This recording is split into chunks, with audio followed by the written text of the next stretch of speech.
दोस्तों, अगर आपने गुल्ली बुल्ली खूनी बाबा और इविल नन पार्ट 1 अभी तक नहीं देखा है तो पहले आप उसे देख लें, वरना ये स्टोरी आपको पूरी तरीके से समझ में नहीं आएगी। पिछली वीडियो में आपने देखा था कि रॉड गुल्ली को समझाने की कोशिश करता है कि कब्रिस्तान वाले रास्ते से जाना ठीक नहीं है, लेकिन गुल्ली रॉड की बात नहीं मानता और वो रॉड से बोलता है, उन सब की टेंशन तुम मत लो रॉड, वहाँ पर कुछ नहीं होगा, वहाँ से हम लोग चुपचाप निकल लेंगे, हमें वहाँ पर रुकना थोड़ी है, जल्दी से गाड़ी मोड़ लो तुम।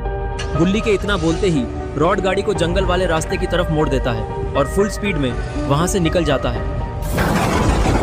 और इधर कब्रिस्तान में खूनी बाबा भी इविल नन को जिंदा करने में लगा हुआ है। तभी इविल नन भी जिंदा हो जाती है।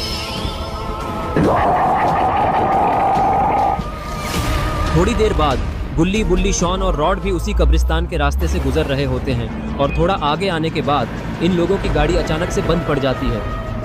और तभी बुल्ली और शॉन कब्रिस्तान की तरफ देखते हैं और उन्हें कुछ ऐसा दिखता है जिसे देखकर दोनों हैरान हो जाते हैं। इन लोगों ने देखा कि कब्रिस्तान में एक काफी भयानक चर्च है और उसके बाहर एक कार भी खड़ी है, लेकिन इन्हें ये नहीं पता है कि कुछ देर पहले ही खूनी बाबा ने मिस्टर मीट के साथ मिलकर इविल नन को जिंदा कर दिया है और ये कार भी मिस्टर मीट की है। लेकिन एक बात मुझे समझ में नहीं आ रही कि आखिर खूनी बाबा कहीं दिखाई क्यों नहीं दे रहा है, इतनी जल्दी वो गया कहाँ? ये क्या हो गया? वैन बंद क्यों हो गई? रॉड बोला, मुझे कुछ समझ नहीं आ रहा है गुल्ली, मैंने सब कुछ चेक किया था, सब ठीक था, पर पता नहीं क्यों इंजन ने काम करना बंद कर दिया है।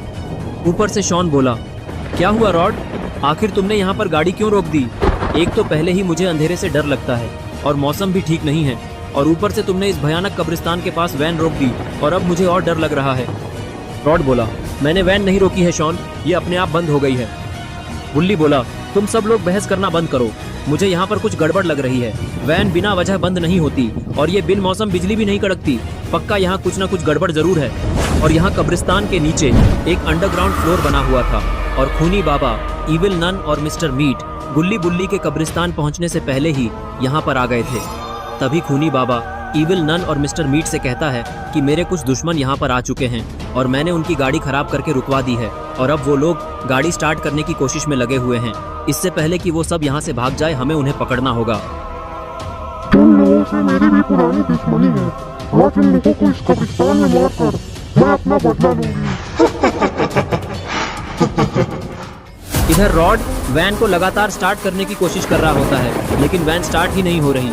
तभी वैन की फ्रंट विंडो पर कुछ अजीब सी हलचल होने लगती है और अचानक से उस पर कुछ शब्द लिखे हुए नजर आते हैं, तुम सबका अंत नजदीक है।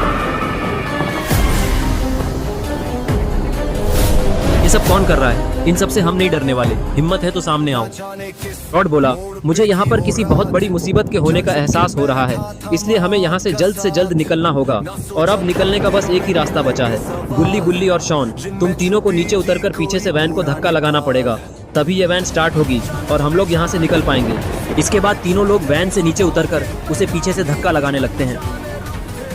तभी शॉन को कुछ दिखाई देता है और वो धक्का लगाना छोड़कर गुल्ली बुल्ली से बोला, वो देखो गुल्ली बुल्ली, वहाँ क्या हो रहा है?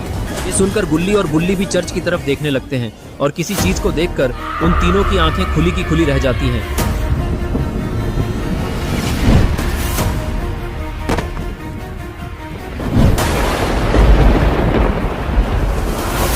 के पास रुकी थी वैन, रात थी काली हवा में था गम, चार दोस्तों का था ये सफर, पर सामने आया मौत का डर।